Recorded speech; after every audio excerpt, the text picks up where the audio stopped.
बादलों से कह दो नजदीक ना आए, हम पानी में आग लगाना खूब जानते हैं। जी हाँ साथियों, अमरीश मिश्रा स्पीक्स में आपका स्वागत है। 8 जुलाई 2024 और आज जो घटनाएं घटी हैं, खासतौर पे माउंट हेरमॉन जो इजराइल का एक बड़ा रिकॉनेसेंस बेस है, जहां पर उसकी एक एयरक्राफ्ट उसकी एयरफोर्स का एक बड़ा अड्डा है। 1973 के बाद पहली बार हिजबुल्लाह ने वहां पर मार की है। पहली बार किसी भी ताकत ने मार की और हिजबुल्लाह ने अभी 7 जुलाई और 8 जुलाई के बीच में माउंट हेरमॉन पे अटैक कर दिया है। और वह ऐसा अटैक है कि वही फ्लडिंग टेक्निक, करीब 40 रॉकेट्स लगातार मारे हैं, जिससे माउंट हेरमॉन इस समय धू धू कर चल रहा है। जाके देख लो, जिसकी हिम्मत में किसके दम में दम है वो जाके देख लो। जो जिनके आका हैं, वो जो इजराइल के आका यहाँ पर, या इजराइल के जो तथाकथित दोस्त हिंदुस्तान में बैठे हैं, वो भी जाके देख लें। उसके बाद आपको बताएं 8 जुलाई का दिन कितना महत्वपूर्ण है कि आज अमेरिका और रशिया में बातचीत होने जा रही है गाजा को लेकर। और इस बातचीत का महत्व यह है कि कुछ दिन पहले जो पुतिन ने यमन के साथ एक जॉइंट कोलिशन बनाने की बात की थी अमेरिका के खिलाफ, अमेरिका की उससे हालत खराब है और इसीलिए वो पुतिन से कह रहा है कि आप हमारे साथ कोलिशन टॉक्स में आइए। लेकिन पुतिन ने भी साफ कह दिया है कि हम हमास का साथ नहीं छोड़ सकते। तीसरी बात देखिए, जो पैलेस्टीनियन रेजिस्टेंस ने आज जिस तरीके से, खासतौर पे पूरा जो एक नाब्लस इलाका है, नाब्लस इलाके के कई पॉइंट्स पे, चाहे वो अम्मान स्ट्रीट हो, अल जवाद स्ट्रीट हो, जोसेफ स्टूम हो, वहां पर जो ब्लास्ट किए हैं, जिस तरीके के बड़े बड़े ब्लास्ट वहां पर हुए हैं, उन ब्लास्ट की कहीं से भी तसव्वुर इजरायली फोर्सेस को नहीं था। और उसके बाद देखिए, नेतन्याहू ने बयान दिया है कि वेस्ट बैंक में अगर इसी तरह से चलता रहा तो वेस्ट बैंक को भी हम बहुत दिनों तक छोड़ेंगे नहीं, वेस्ट बैंक में भी हम कारपेट बॉम्बिंग कर देंगे।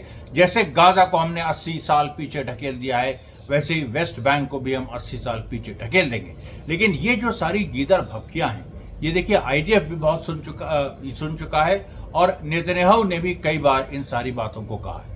इनका कोई खास असर अब पूरी परिस्थितियों पर नहीं पड़ने वाला है, और इसलिए भी क्योंकि जो एक टैक्टिकल एडवांटेज जो नेतन्याहू चाह रहे थे कि आईडीएफ हमास के खिलाफ एक टैक्टिकल एडवांटेज उसको ये मिले, सुपीरियर वेपनरी की और एक उसकी कि मतलब आप कम देर में बड़ी संख्या झोंक सकते हैं, उसको हमास ने नलिफाई कर दिया कि ज्यादा देर में हम छोटी सेना से कम देर में बड़ी सेना वाला जो टैक्टिक है उसको हम डिफीट कर सकते हैं। तो ये देखिए, बहुत ही महीन सी एक रणनीति जो हमास ने अपनाई है। और यहिया सिनवार के बारे में नई खबर सामने आई है। उन्होंने एक नॉवल लिखा कार्नेशंस करके, हीरोज एंड कार्नेशंस, और उस नॉवल में जो उन्होंने सेल्फ सैक्रिफाइस, एसेटिसिज्म और सिक्योरिटी कॉन्शियसनेस, मतलब जो ऐसे योद्धा जो कभी भी कुर्बानी देने के लिए भी तैयार हैं, और वो एक तरह से एक पूरा एक जैसे साधुओं की जिंदगी होती है उस तरह से जिंदगी भी बिताने को तैयार है, और उतने ही ज्यादा मॉडर्न भी हैं। सिक्योरिटी अवेयरनेस का मतलब है कि उतना ज्यादा उनको वो वेपन्स के बारे में, हथियारों के बारे में, लड़ने के बारे में, उसकी जो पूरी साइंस है उसके बारे में भी वो उतने ही अभ्यस्त है। तो मतलब जो संत, एक संत के लेवल, जो हमास का फाइटर होता है वो संत होता है, और उस संत के पास लेकिन ज्ञान होता है, और उस ज्ञान में जो खास बात है वो है वेपनरी की, डिफेंस की नॉलेज, और पूरे के पूरे एक पॉलिटिकल, जिस पॉलिटिकल कॉज के लिए लड़ रहा है उसकी नॉलेज। और ये सुन के, जो यहिया सिनवार ने कहा, ये सुन के मुझे जो भारत के प्राचीन ऋषि मुनि हैं उनकी याद आ गई, क्योंकि वो भी इसी तरीके से, भगवान परशुराम का नाम आपने सुना होगा, जो कि शस्त्र चलाते थे और शास्त्र भी चलाते थे, जिनका बड़ा फेमस, जिनका संस्कृत में श्लोक है कि अग्रश्च चतुरो वेदः पृष्ठतर संचरण धनु, जो चतुर भी है और जो तेज भी है और जो धनुष भी चलाता है, वेद का पाठ भी करता है। अग्रश्री चतुरो संचरण, अग्रश्री चतुरो वेदः पृष्ठता संचरण धनु, अग्रश्री चतुरो वेदः पृष्ठता संचरण धनु, ईदम ब्राह्मम ईदम छात्रम शापादपि शरादपि, जो ब्राह्मण भी है, क्षत्रिय भी है, और जो श्राप भी दे सकता है और जो अपनी कूटनीति से भी मार सकता है। ये जो देखिए बात है, ये बिल्कुल एकदम सही मायने में, जैसे वो भी परशुराम भी जो थे वो आजन्म ब्रह्मचारी थे और पूरी तरीके से एक एसेटिज्म के एथिक्स को फॉलो करते थे।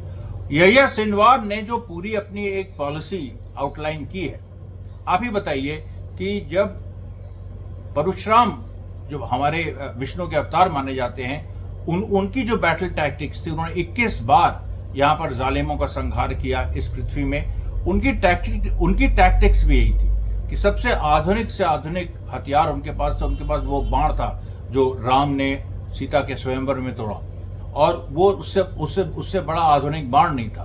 तो वो आधुनिक से आधुनिक बाण भी रखना और एक तरह से पूरी दिनचर्या उनकी एक मतलब एक कुर्बानी की दिनचर्या, और उसके साथ साथ एक एसेटिसिज्म, एक तो साधुत्व होता है जिसको हम कहते हैं साधुत्व, तो वो साधुत्व का जो पूरा पहलू है वो तो इस समय हमास के पास है। तो यहाँ इंडिया में जब राइट विंग एलिमेंट्स मुझसे डिबेट करते हैं तो मुझे हंसी आती है, और मैं उनके इस मुंह पे यही शेर मारता हूँ, यही श्लोक मारता हूँ। ये श्लोक और शेर में कितनी सिमिलरिटी है, यही श्लोक मैं उनके मुंह पे मारता हूँ कि ये देखो, ये यह्या सिनवार हैं, ये यह्या सिनवार हैं।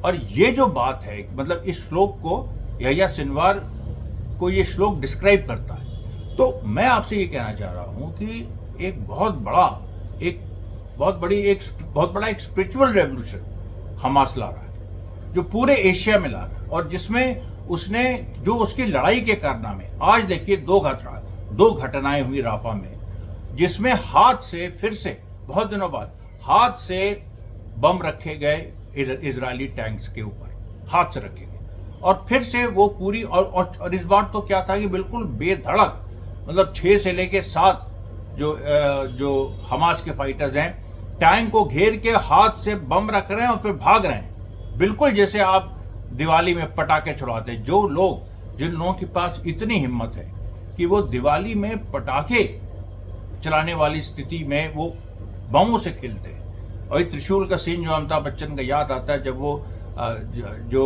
जो पतीलियां होती हैं जिससे बारूद में आग लगाई जाती है, उससे वो सिगरेट जलाता है और कहता है जिसने 25 साल अपनी माँ को मरते हुए देखा उसको क्या डर। तो ये जो सारी चीजें हैं, देखिए बहुत सारी जो एशियाटिक लाइफ में, जो पूरे एशिया के एक जिसको कह लीजिए साहित्य में कह लीजिए, या उसके जो धार्मिक और सामाजिक चेतना है, और जो उसकी जो दबंगई का इतिहास है, जो एशिया की दबंगई का इतिहास है, जिसको हमने सलीम जावेद की फिल्म में देखा, हम परशुराम जी की मैथोलॉजी में देखते हैं, और उसके बाद हमने यह्या सिनवार में देखा।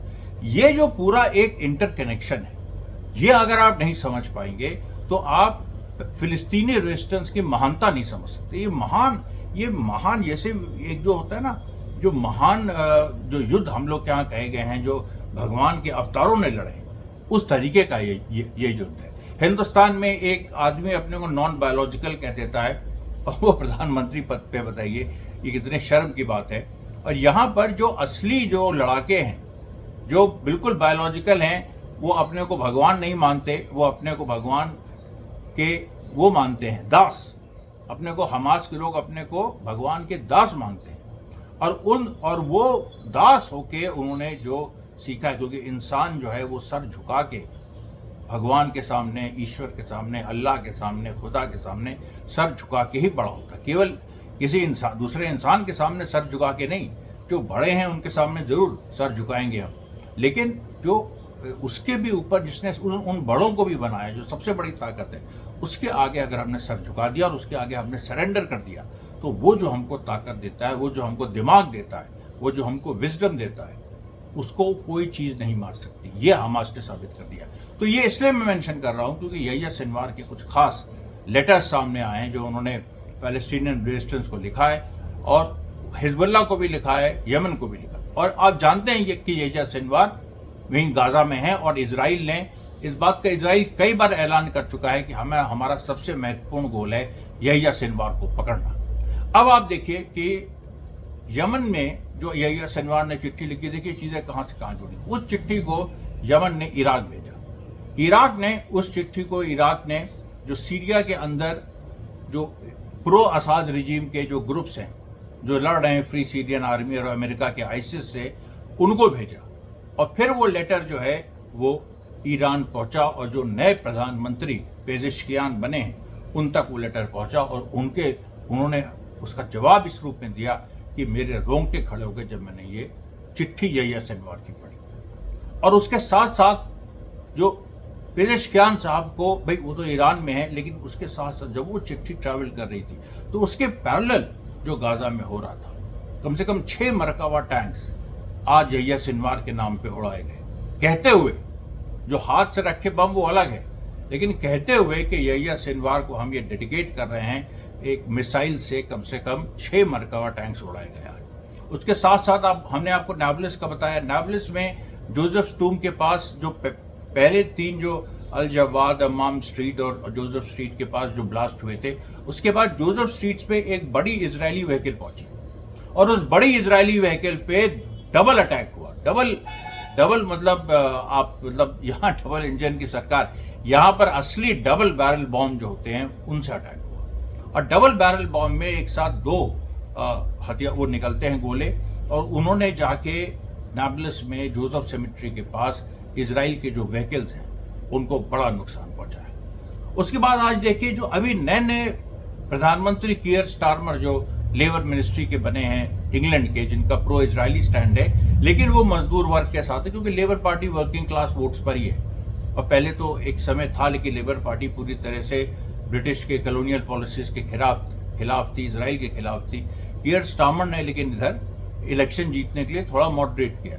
उनको भी जो फिलिस्तीनी रेजिस्टेंस ने चिट्ठी लिखी थी, उसके बाद करीब 100 लेबर एमपीज ने चिट्ठी लिखी है कीयर स्टारमर को, जो कि ब्रिटेन के नए प्रधानमंत्री हैं, कि हम लोग सत्ता में आए हैं अभी नए और हम लोगों को गाजा का सीधे समर्थन करना चाहिए, इजराइल से अपने सारे समर्थन वापस लेने चाहिए। खासतौर पे जो एल्बिट सिस्टम, जो इजराइल के जो डिफेंस मैन्युफैक्चरिंग जायंट्स हैं, जो वहाँ इंग्लैंड में ऑपरेट कर रहे हैं और इंग्लैंड की कंपनीज उनसे पूरी तरह से संलिग्न है, उनके साथ पार्टनरशिप में है, इस पार्टनरशिप को आप खत्म करिए, ये बात उन्होंने कही। और एक देखिए, एक बड़ी महत्वपूर्ण बात हुई है कि जॉर्डन के अंदर एक नया रेजिस्टेंस ग्रुप उभरा है। अब जॉर्डन के अंदर मैंने आपको काफी पहले, करीब 3 महीना पहले बताया था कि जॉर्डन की तरफ से कुछ मदद पहुंचती है। वो मदद तो पहुंचती है, लेकिन जॉर्डेनियन आर्मी में जैसे इजिप्शियन आर्मी के 2 लोग शहीद हो गए, उस तरह से जॉर्डन आर्मी में अभी तक नहीं हुआ था। लेकिन जॉर्डेनियन आर्मी में भी अभी एक वहां की मिलिट्री ने कहा है कि हमने एक प्लॉट डिस्कवर किया है कि जिसमें हमास के लोग जो हैं वो इन्फिल्ट्रेट करने की कोशिश कर रहे हैं जॉर्डेनियन आर्मी। उसमें किसी को पकड़ा नहीं गया, उसमें 2 लोगों का नाम आया है, अहमद और बिलावल का। अहमद और बिलावल, और ये फिलिस्तीनी हैं भी नहीं, ये एक्चुअली अरब भी नहीं है, ये इसमें एक अफगानी, एक अफगानी है और इसमें एक पाकिस्तानी है। एक अफगानी और एक पाकिस्तानी जॉर्डन के अंदर हमास के लिए जासूसी करते डिस्कवर होते हैं। जॉर्डन की अथॉरिटी उनको पकड़ने की कोशिश करती है, लेकिन वो हाथ में नहीं आते हैं। अब आप सोच लीजिए कितनी ये बड़ी बात है। ये जो देखिए, मैं आपसे कह रहा था कि तालिबान की फोर्सेस वहां से चलती, और दोनों सुन्नी हैं, क्योंकि इजराइल इस बात पे बहुत ध्यान रखते हैं, शिया सुन्नी, और झगड़ा भी उसको लगाना है। तो पाकिस्तान और जॉर्डन से लोग अगर आके हमास के लिए जासूसी कर रहे हैं जॉर्डन में, इसका क्या मतलब है? आप बताइए क्या मतलब है इसका। दूसरी बात देखिए कि यमन ने क्या किया है कि रेड सी से लेके और इंडियन ओशन तक एक अपने मिसाइल्स का जाल बिछाना शुरू किया। और यमन के पास दोनों कोस्ट हैं, एक यमन का वेस्टर्न कोस्ट है जो उधर मेडिटेरेनियन सी और उधर रेड सी के पश्चिमी हिस्से की तरफ वार कर सकता है, सुएज कनाल को भी मार सकता है, और जो पूर्वी साइड है यमन का, वो सीधे सीधे इंडियन ओशन तक। अभी कई घटनाएं हुई हैं जिसमें अरेबियन सी, इंडियन ओशन तक यमन ने मार की है। तो वो सारी जो बातें हैं उनको यमन एक पूरे उसमें ले आया, और जब से रशिया की उसको हेल्प मिली है, ये भी खबर है कि रशियन इंजीनियर्स यमन पहुंच चुके हैं। और रशियन इंजीनियर्स जो हैं, जब वो एक स्पेशल डिफेंस टैक्टिक्स हम यमन के लिए इजाद कर रहे हैं, और जिसमें जो है वो बेसिकली रशिया का मकसद अमेरिका को रोकना है कि अमेरिका अगर कोई लार्ज स्केल अटैक यमन पे करता है तो रशिया उसको प्रिवेंट करे, और अगर जरूरत पड़े तो रशिया वहीं पर यमन में अपना एक मिलिट्री बेस भी बनाए। ये देखिए जरूरी है, इसमें क्योंकि रशिया ने सीरिया में भी बेसिस बनाए, मदद की, ईरान की इजाज़त से बनाए। यमन में भी वो ईरान की इजाज़त से ही बना रहा है। अगर बनाए तो इस तरह की परिस्थितियां बन गई, एक लार्जर रीजनल वॉर हो गई, लेबनान पे अटैक कर दिया इसराइल ने, तो रशिया को तो अपने बेस बनाने ही पड़ेंगे ना, इधर और लाने होंगे। मतलब नॉर्थ सीरिया में है वो, तो उधर थोड़ा हिजबुल्ला की तो लेबनान में, यमन में, ताकि पीछे से वो अमेरिकन बेसिस जो साउथ सीरिया में है वहां पर उन पे भी अटैक कर सके, डायरेक्ट अटैक हो जाए। पूरी देखिए युद्ध नीति बन रही है पूरे मिडिल ईस्ट को लेके, एक एक पॉइंट, कोई पॉइंट इसमें छूट नहीं रहा। एक देखिए महत्वपूर्ण पॉइंट सऊदी अरेबिया वाला। सऊदी अरेबिया जब से यमन ने उस पर अटैक किया कि हमारे पिलग्रिम्स को, हमारे हाजियों को तुमने पकड़ लिया, उसके बाद से सऊदी अरेबिया बहुत वनरेबल हो गया। उसने अमेरिका से गुहार लगानी शुरू कर दी है कि हमारे पास सैनिक भेजो, हमारे पास और सैनिक भेजो। अमेरिका ने कहा है कि भाई ये तुम्हारी लड़ाई है, तुम समझो। अमेरिका एक पॉइंट के बाद वो बहुत ज़्यादा अपने एलाइज को झेलता नहीं है। नेतन्याहू इस चीज़ को सीख चुके हैं। नेतन्याहू ने इस चीज़ को देखा है कि अमेरिका है दरिंदा और वो दरिंदों का साथ देता है, ये सही बात है। और इजराइल ने गाजा में सिर्फ और सिर्फ दरिंदगी की है। उनको डिफेंड करने का भी कोई राइट नहीं। They have no right to defend their land, because वो लैंड ही उन्होंने चुराई हुई। यूएन रेजोल्यूशन है इसके ऊपर। तो अब जो सवाल है कि जब अमेरिका ने सऊदी अरेबिया को झिड़क दिया और सऊदी अरेबिया ने एक खबर फैलाई कि उसके पास नए ऑयल रिजर्व्स उसको मिले। ये खबर जब भी अमेरिका को डराना होता है तो सऊदी अरेबिया ये खबर जो है फैलाता है कि मेरे पास और ऑयल रिजर्व्स है। और अमेरिका कोई नहीं डराता है, वो रशिया को भी डराने की कोशिश करता है। और वो जो इधर जो जैसे यमन से उसकी लड़ाई चल रही है उनको भी डराने की कोशिश करता है, लेकिन कोई डरता उड़ता इन चीज़ों से नहीं यार। अब ये जमाना चला गया जब बड़े मियाँ फाख्ता उड़ाते थे। ये जमाना चला गया जब सऊदी अरब जो है अपनी की तूती बोलती थी। अभी जो सच्चाई है वो यही है कि एक्सेस ऑफ रेजिस्टेंस जो यमन से लेके, हिजबुल्ला से लेके, सीरिया से लेके ईरान तक फैला है, अफगानिस्तान पहुंच चुका है, कुछ हद तक इसमें पाकिस्तान तक के कुछ एलिमेंट्स इन्वॉल्व हो गए हैं। सेंट्रल एशिया बहुत जल्दी इसकी चपेट में आने वाला है। देखिए कई ऐसे देश हैं, पाकिस्तान है जैसे अफगानिस्तान, जो अपने इंटरनल समस्याओं से बहुत बुरी तरह घिरे हैं, कोई रास्ता नहीं उनको निकल रहा। तो जब ऐसी परिस्थितियां इतिहास में पहली बार नहीं आई, सैकड़ों बार आई, सैकड़ों बार कई मुल्क ऐसे फंसे हैं। तो उनका जो सोल्यूशन होता है वो एक अंतर्राष्ट्रीय बड़े कॉज से वो जुड़ते हैं और उससे उनकी समस्या हल होती है। तो ये जो देखिए एक बात है, भारत का एक अलग केस है। भारत एक सक्सेसफुल नेशन है बाय एंड लार्ज, अगर हम राइट विंग रूल को छोड़ दें पिछले 10 सालों को, और ये भी देखिए खत्म करके ही हम रहेंगे, एक सक्सेसफुल नेशन है। लेकिन जो बाकी जैसे मान लीजिए जो छोटे छोटे देश हैं सेंट्रल एशिया से लेके पाकिस्तान तक, ये इनकी जो समस्या है ये किसी बड़े अंतर्राष्ट्रीय मुद्दे से हल होगी, और वो बड़ा अंतर्राष्ट्रीय मुद्दा गाजा है। ये जो गाजा की समस्या है इसी से हल होगी। और आपको बता दें, स्पेन ने जो इंटरनेशनल कोर्ट ऑफ जस्टिस के खिलाफ केस जो ज्वाइन किया है साउथ अफ्रीका का, उसको लेके उसके साथ पोर्चुगल भी, अब उसका बयान आया है कि पोर्चुगल भी उसको ज्वाइन करने की सोच रहा है। इसके अलावा ऐसे देश जैसे नीदरलैंड्स, जो कहीं से भी, जो बिल्कुल प्योर वाइट यूरोपियन देश हैं, जो बिल्कुल पूरी तरह से अमेरिका के साथ है, उन तक का आया है। बेल्जियम के अंदर से ये सवाल उठ रहे हैं, बेल्जियम के अंदर छात्र आंदोलन भी भड़क रहा है। अब ये जो सारी चीजें हो रही हैं आप देखिए। अच्छा, उसके बाद अमेरिका में जो एल्बिट फैक्ट्रीज का, जैसे मिशिगन का मैंने नाम लिया था, तो मिशिगन में फिर से स्टूडेंट ऑक्यूपेशन हो गया है।